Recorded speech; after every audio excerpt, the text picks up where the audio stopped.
Hello everyone, welcome in this session of English Yuvak Bharati Standard 12th, Section 3 Writing Skills.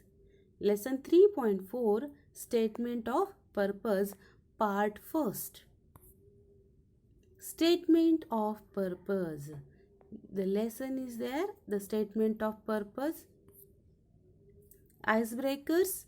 Match the professions with the desired qualities. At one hand, we have the list of professions, and at the other, we have the desired qualities. The first profession is businessman. A businessman must be convincing, selling, and risk taking. Artist, he must be imaginative, creative, and thinking out of the box. Advocate, he must have a logical reasoning, oratory skills, and critical thinking. Police, he must be alert, investigative, love for physical activity. And the last one, that is scientist, he should have the ability of reading, experimenting, and researching. A question is raised over here that what is your career goal? The question is for you that you should have a clear picture in front of your mind about your career. You are in this stage that you should have a clear picture about your career goal. Which of your qualities will help you in achieving your career goal? My career goal. Here you are going to enlist all your qualities, all your strengths actually, which are helpful to achieve your career goal. So here you are talking about your strengths, that whether you are physically, mentally fit, you are able to do hard work, if you like to do social work, if you have a communication skill, and all types of skills which will help you achieving your career goal. So this is what about your strengths. List the obstacle which might hamper in achieving your goal in life when it's done for you. What are the weaknesses? What are the weaknesses which will stop you from achieving your goal? And here we are talking about weaknesses exactly. So lack of proper guidance, the one thing is given over here. Then inability to do hard work, inability to do or concentrate on your studies. Then sometimes you have a financial inability also, which is required. Financial ability, financially if you are strong, then sometimes it is become easy to achieve your goal. So this type of problems are also there in weaknesses. The actual lesson, that is statement of purpose. So what is a statement of purpose? A statement of purpose SOP is an application made to a university to seek admission to a particular course. SOP म्हणजे आपण वेगवेगळ्या विद्यापीठांमध्ये जेव्हा आपण admission घेत असतो तेव्हा त्या विद्यापीठामध्ये ॲडमिशन घेताना जे ॲप्लिकेशन केलं जातं त्या ॲप्लिकेशनचा एक भाग महत्त्वाचा जो आहे तो SOP आहे. It is an essay which describe you as a person, your aims and ambitions. तुमच्या व्यक्तिमत्वाचं वर्णन करणारा, तुमची ध्येय, तुमचे उद्दिष्ट सांगणारा असा SOP हा एक निबंध लिहिला जातो. It speaks about your journey of life and the qualities you have nurtured in the process. तुमच्या आयुष्यामध्ये तुम्ही आत्तापर्यंत जे वेगवेगळे अनुभव घेतले आहेत, ज्या प्रकारच्या क्वालिटीज तुमच्यामध्ये आलेल्या आहेत, हे सर्व सांगणारा SOP आहे. The score card or the transcript gives your academic achievement. तुमची मार्कलिस्ट जी आहे ती तुमच्या मार्कांविषयी बोलते. फक्त 2 सारखे मार्क असलेले मुलं हे त्यांचे व्यक्तिमत्व पूर्णपणे वेगळे असू शकते. म्हणून आपण बघतोय की स्कोअर कार्ड जे आहे, मार्कलिस्ट जी ही ऑब्जेक्टिव्ह आहे, ती फारशी त्या व्यक्तीविषयी सांगत नाही. The score card or the transcript gives your academic achievement. It is objective but SOP gives an idea about your innate qualities and is subjective in nature. तुमच्या व्यक्तिमत्वाला व्यक्त करण्याचं एक साधन म्हणून आपण म्हणूयात की SOPचा वापर केला जातो. तुमच्या इनेट क्वालिटीज, तुमच्यामध्ये असलेले सुप्त गुण जे आहेत ते ह्या SOP मधनं लोकांपर्यंत पोहोचू शकतात. The SOP gives you an opportunity to show the special qualities which make you distinct from others. तुमचं वेगळेपण सिद्ध करणारा SOP आहे. It explains why you want to join the course, what is your liking, how you have developed your liking. It justifies how you will be able to achieve your aim. SOP मध्ये तुम्ही या सर्व गोष्टींची चर्चा करता. तुम्हाला काय आवडतं, तुम्हाला तुमचे छंद कोणते आहेत आणि या सर्व गोष्टींचा उपयोग तुमच्या ध्येयप्राप्तीकरता कसा होऊ शकतो याची चर्चा आपल्याला इथे झालेली दिसते. It also explains Y you have selected a particular university. The SOP is a gateway to your career as the admission committee judges you or screens the applications on the basis of the SOPs received. Hence, it is a very important document. एका विशिष्ट अशा युनिव्हर्सिटीमध्येच का admission घेणं तुम्हाला गरजेचं वाटतं, तुम्ही तिथे का अप्लाय केलेलं आहे याच्याविषयी सुद्धा इथे चर्चा केलेली असते. आणि तुमचा SOP जो आहे तो इतका महत्त्वाचा एक डॉक्युमेंट होऊन बसतो की जी एक जजेसची कमिटी आहे ती त्याच्या आधारावरच तुमचं सिलेक्शन करणार असते. म्हणून हे अतिशय महत्त्वाचं डॉक्युमेंट SOPला म्हटलं जातं. The SOP is for undergraduate, postgraduate and doctorate levels would be different. प्रत्येक कॅटेगरीसाठी वेगळ्या प्रकारचे SOP लिहिले जातात according to the requirement. The SOPs differed according to the requirement. The number of words in which an SOP is written is also different for different universities. कोणत्या युनिव्हर्सिटीसाठी आपण SOP लिहितोय हे विचारात घेऊनच मग तशा प्रकारचा SOP लिहिणं गरजेचं आहे. At this level, when you would pass your standard 12th examination and write personal statements to universities for admission to undergraduate course, you should follow the format given below.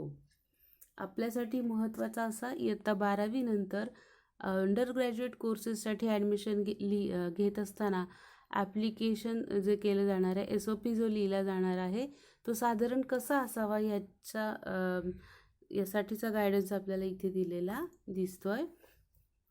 So format of the SOP. Statement of purpose should be written in around 500 words. 500 शब्दांची मर्यादा या लेव्हलसाठी ठरवण्यात आलेली आहे. Tentatively 5 to 6 paragraphs. Begin with your introduction. In the very first paragraph, introduce yourself, but do not write your name.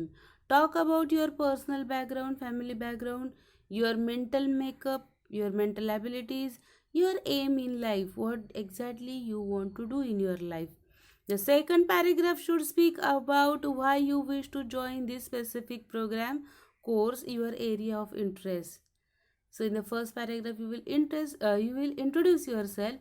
In the second you will talk about your interest, and in the third paragraph write about your qualities that will be helpful or suitable for this career goal or objective. तिसरा जो paragraph आहे इथे तुम्ही तुमच्याकडे असलेल्या qualities ज्या तुम्हाला तुमच्या ध्येय निश्चिती किंवा ध्येय प्राप्ती करता उपयोगी पडणार आहेत, आपण इथे स्ट्रेंथ्स म्हणूयात की त्याची चर्चा तुम्ही थर्ड पॅरेग्राफमध्ये करणार आहात. Show how your hobbies and extra curricular activities would be helpful in strengthening your goals. तुम्ही आत्तापर्यंत केलेल्या सर्व गोष्टी कशा तुमच्या ध्येयप्राप्तीसाठी उपयोगी आहेत हे थोडक्यात तुम्ही इथे सांगणं अपेक्षित आहे. In the fourth paragraph mention your experience in this field or any internship project you have done. तुम्हाला जे ध्येय गाठायचं आहे, तुम्हाला ज्या कोर्सला ॲडमिशन घ्यायचं आहे तिथे ॲडमिशन घेताना तुम्हाला त्या क्षेत्रातला काही अनुभव, इंटर्नशिप म्हणजे तिथे तुम्ही काय असा एखादा जॉब केला आहे का किंवा ट्रेनी म्हणून काम केलेलं आहे का याविषयी बोलणारा हा पॅरेग्राफ असावा. And you can state something which makes you distinct from the other applicants.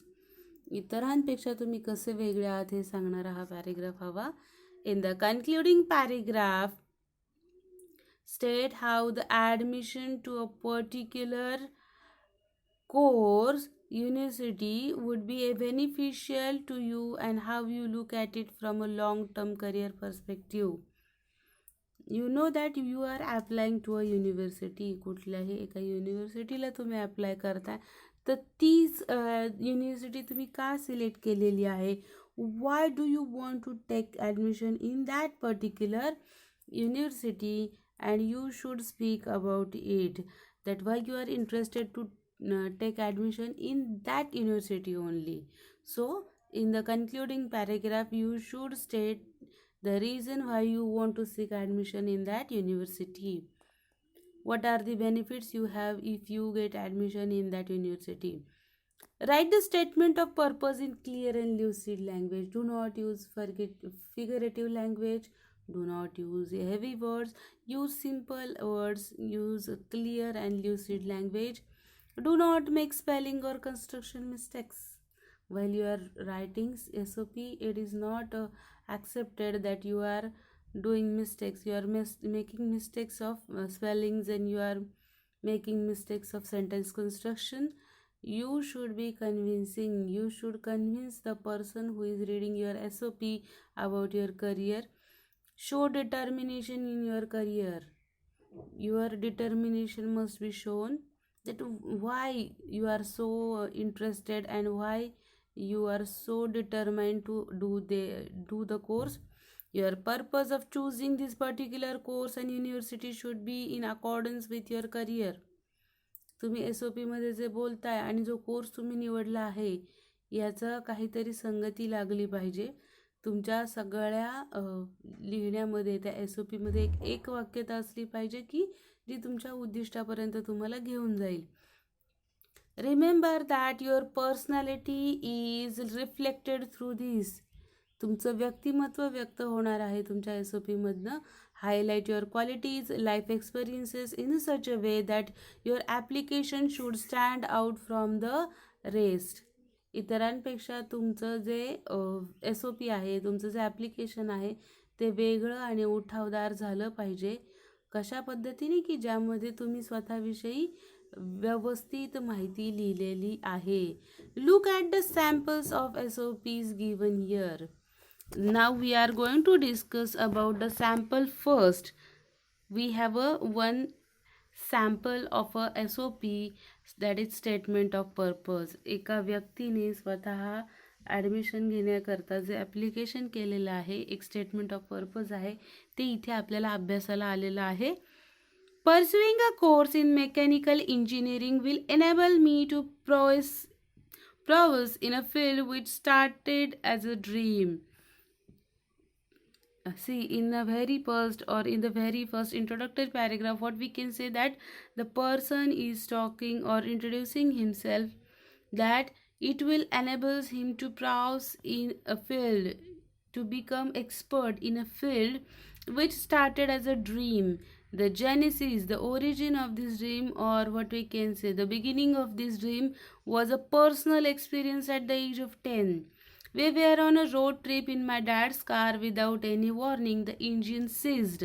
The engine stopped, and with it my dreams for an exciting holiday too. My dad hopped out of the car and opened the bonnet. I was right on his tail, watching him work on the engine, utterly fascinated. Soon the car was up and running. I was in awe and admiration for my dad. I wanted to be just like him. My dad is an engineer, and I knew the seed of engineering had just been planted deep in my core. I am eager to exploit my hunger for the course of mechanical engineering, and in particular automotive engineering. आता इथे आपल्याला introductory पॅराग्राफमध्ये सर्व गोष्टींची चर्चा केलेली दिसते. Personal background आहे, हे जे स्वप्न आहे त्या विद्यार्थ्याचं की त्याला मेकॅनिकल इंजिनिअरिंगला जायचं आहे आणि स्पेशली ऑटोमोटिव्ह इंजिनिअरिंगला जायचं आहे.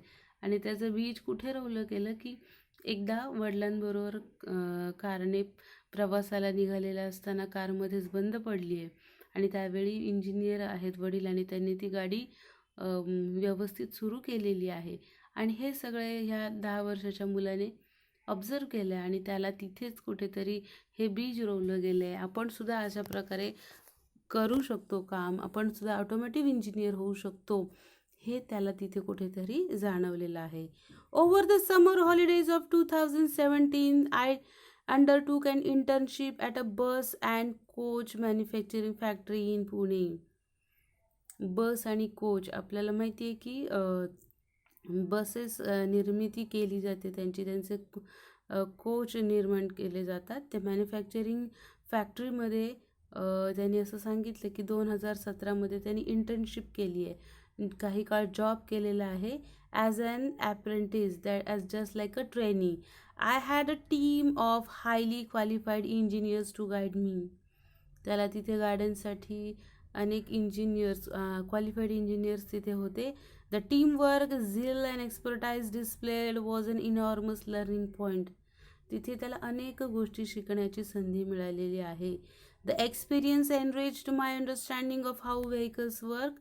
The internship gave me an insight into the day-to-day challenges faced by an engineer. I also learned the basics of lathe and milling machines. Lathe machine, that is cutting machine, is there, and milling, that is grinding machine, is there, and was able to make a bolt with threads on it. So एक bolt बनवणं threads असलेला ज्याच्यावरती इतर गोष्टी fit केल्या जाऊ शकतात, हे त्याने लेथ आणि मिलिंग मशीनच्या सहाय्याने बनवलेलं आहे. Utilising these machining skills I was able to make my own fidget spinner. Spinners असतात, आपल्याला माहिती आहे की एक रिलॅक्सिंग किंवा वेळ चांगल्या पद्धतीने घालवणारं, रिलॅक्स करणारं एक जे टॉय आहे स्पिनर, एक प्रकारचं खेळणं आहे स्पिनर, तर ते फिजिट स्पिनर ह्याने बनवलेलं आहे असं त्याने इथे सांगितलेलं आहे. I study in a school that lays great emphasis on a curricular activities, specially sports. I excelled in hockey and swimming. In hockey I have been in the school A team right from the age of 7. A team जी आहे hockey खेळण्याकरता, त्या hockey टीमच्या मध्ये एक टीमवर म्हणून वयाच्या 7व्या वर्षापासून तो खेळतोय. This association with hockey has improved my hand and eye coordination. हॉकीचा उपयोग त्याला कसा झालाय, in order to improve his hand and eye coordination and my ability to stay focused in any given situation. कुठल्याही कंडिशनमध्ये आपल्या उद्दिष्टावरती फोकस करणं, जे करायचं तिथे फोकस करणं, या गोष्टींमध्ये त्याला फायदा झालेला दिसतोय हॉकी खेळण्यामुळे. So stay focused in any situation, attributes essential for a successful engineer.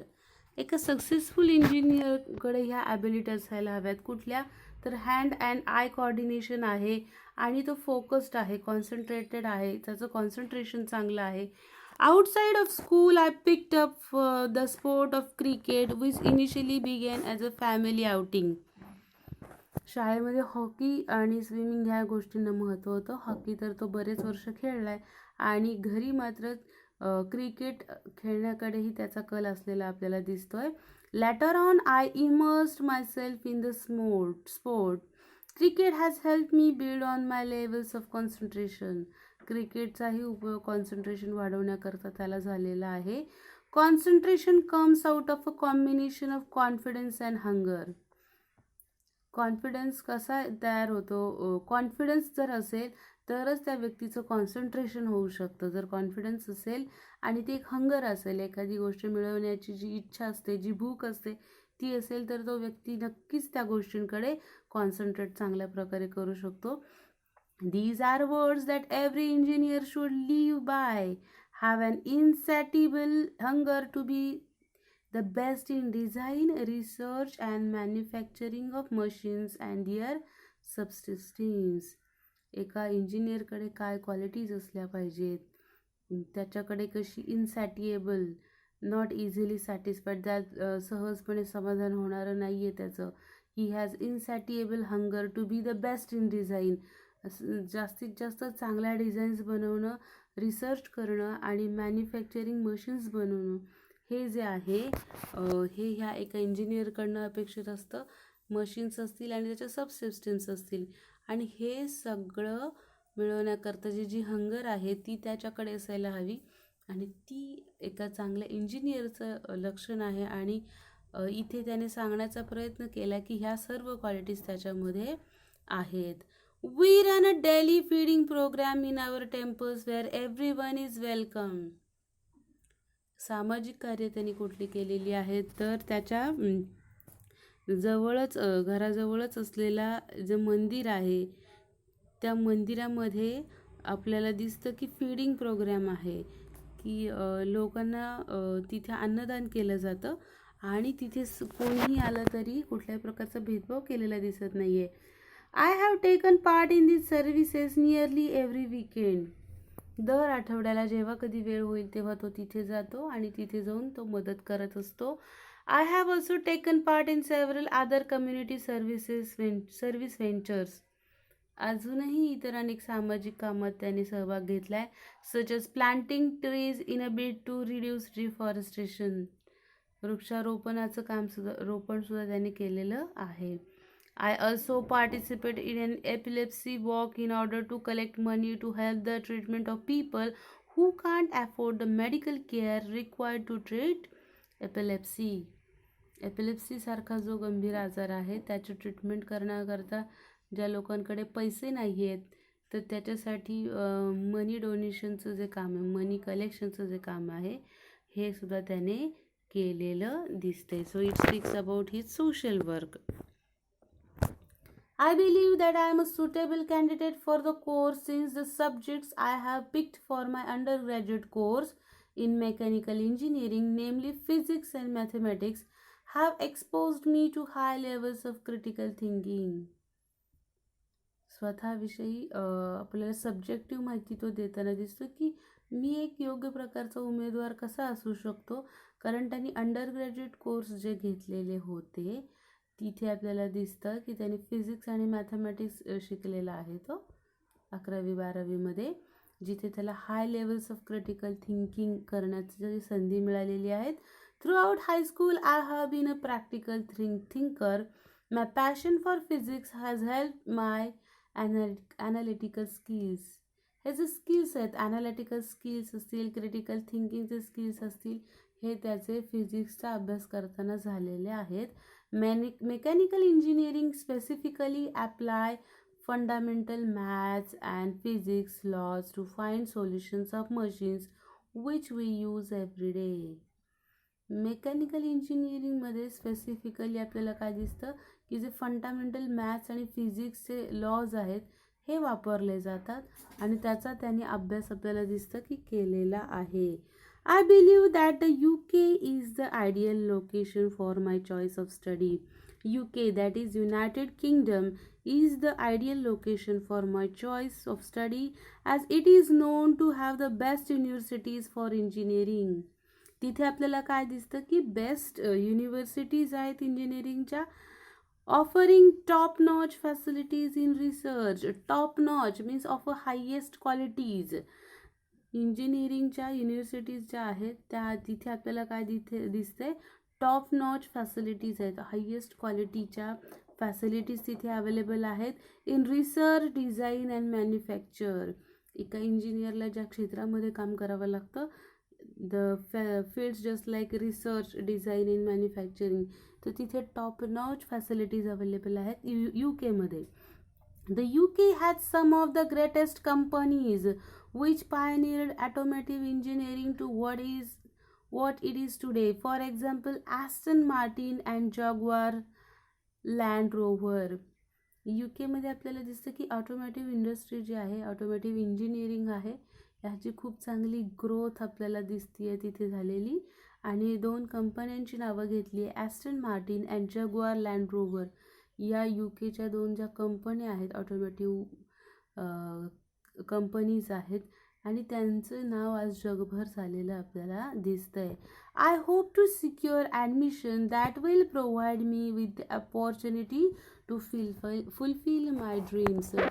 माझी स्वप्न पूर्ण करण्याकरता तुमच्या युनिव्हर्सिटीमध्ये ॲडमिशन मिळणं माझ्यासाठी गरजेचं आहे आणि मला वाटतं की तुम्ही नक्कीच मला ॲडमिशन देताल, असा एक पॉझिटिव्ह टोन आपल्याला इथे वापरलेला दिसतोय. Points to remember. Here we have few few points to remember. So what exactly is important for us? Statement of purpose is an essay on you by yourself, describing you as a person, your aims and ambitions. तर आपणच आपला स्वतःवरती लिहिलेला निबंध आहे असं त्याला म्हणणार आहोत आपण. Describing you as a person, your aims and ambition. ध्येय आणि उद्दिष्ट व्यक्त करणारा हा निबंध असणार आहे. It speaks about your journey of life, your special qualities, likes, hobbies, anything that make you distinct from others. तुमच्या आयुष्याचा प्रवास, तुमच्या आवडीनिवडी, तुमच्याकडे असलेले वेगवेगळे गुण आणि तुमचे छंद आणि तुम्ही पेक्षा कसे वेगळे आहात हे सांगणारा SOP आहे. It gives you a chance to manifest an overall picture of your personality and with the help of it you can put forward things which might remain untold. अशा सर्व गोष्टी ज्या तुमच्या मार्कलिस्टमधनं कळत नाहीत त्या लोकांपर्यंत घेऊन जाण्याचा एक खूप आपण म्हणू अतिशय चांगला उपयोग ह्या SOPचा आपल्याला होताना दिसतोय.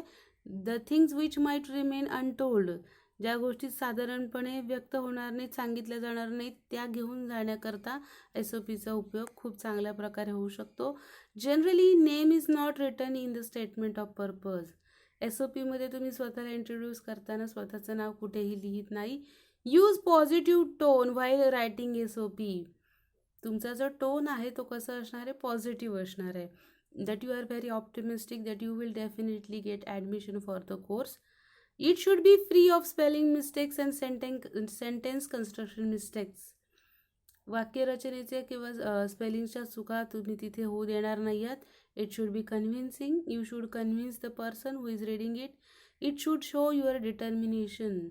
तुम्ही किती तुमच्या ध्येयाप्रती डिव्होटेड आहात, ते ध्येय मिळवण्याकरता तुम्ही किती डिटरमाइंड आहात ते तुमच्या SOPमधनं दिसलं पाहिजे. Highlight your qualities, life experiences in such a way that your application should stand out from the rest. तुमच्याकडे ज्या सर्व गोष्टी आहेत त्या अशा पद्धतीने मांडायच्यात की तुमचं ॲप्लिकेशन इतरांपेक्षा वेगळं हे ठरलं पाहिजे. No pictures are inserted, no colour change in text is allowed. तुम्ही जेव्हा SOP लिहिणार आहात तुम्ही तो कॉम्प्युटराइज तयार करत असताना तिथे कुठल्याही प्रकारच्या पिक्चर्सला तुम्ही इन्सर्ट करणार नाही आहात. कुठल्याही प्रकारचा कलर चेंज नसणार आहे. फॉन्ट जो कलर आहे तो नॉर्मल आपला ब्लॅक कलरच असणार आहे. It means only black colour and standard size of font that is 12.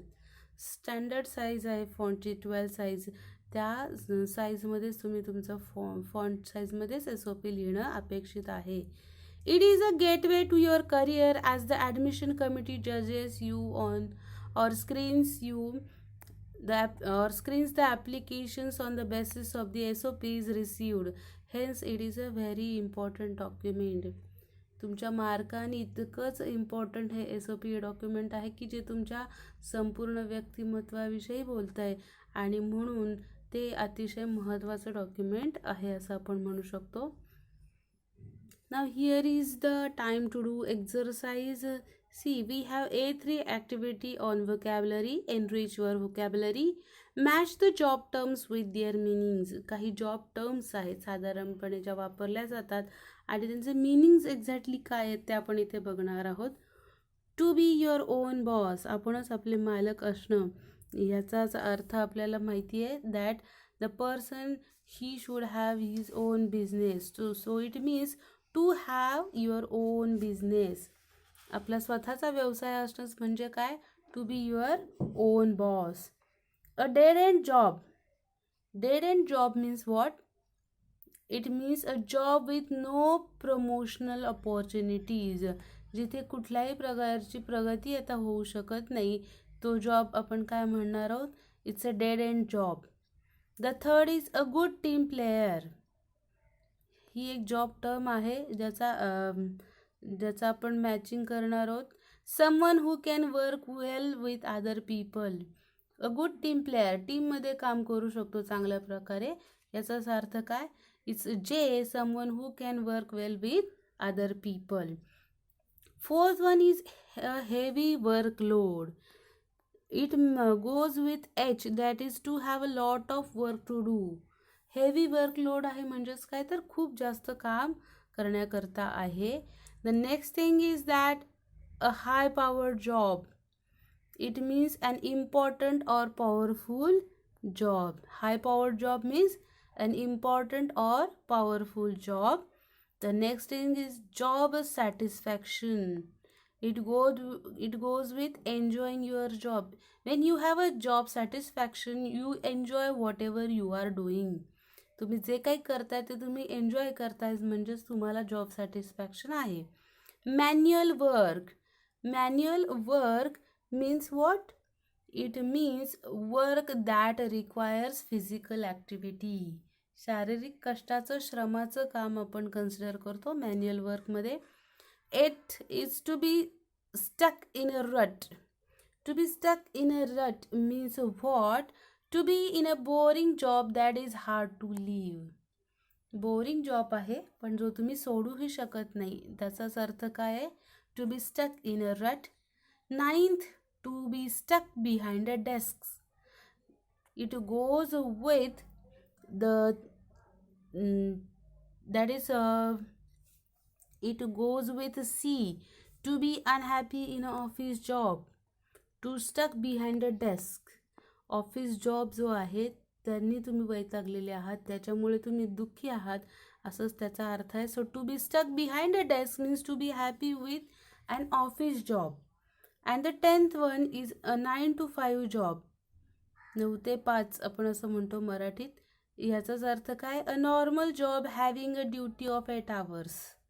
9 to 5 job जो आहे तो it's a normal job having a duty of 8 hours. So this is what we can say. Some job terms are there and their meanings are there. Now this is the time to do homework. Read the dialogue given below and fill in the blanks with the appropriate job terms given above. आत्ता आपण ज्या job टर्म्सची चर्चा केली आहे, जसे अर्थ आपल्याला इथे आलेले आहेत, त्या मिनिंग्सचा आधार घेत तुम्ही ह्या फिल इन द ब्लँक्स ज्या आहेत त्या फिलअप करणार आहात. इथे ॲप्रोप्रिएट जॉब टर्म्स तुम्ही फिल करणार आहात. And this is the exercise for your homework today. So thank you student. We will meet in the next session soon. Till then, bye.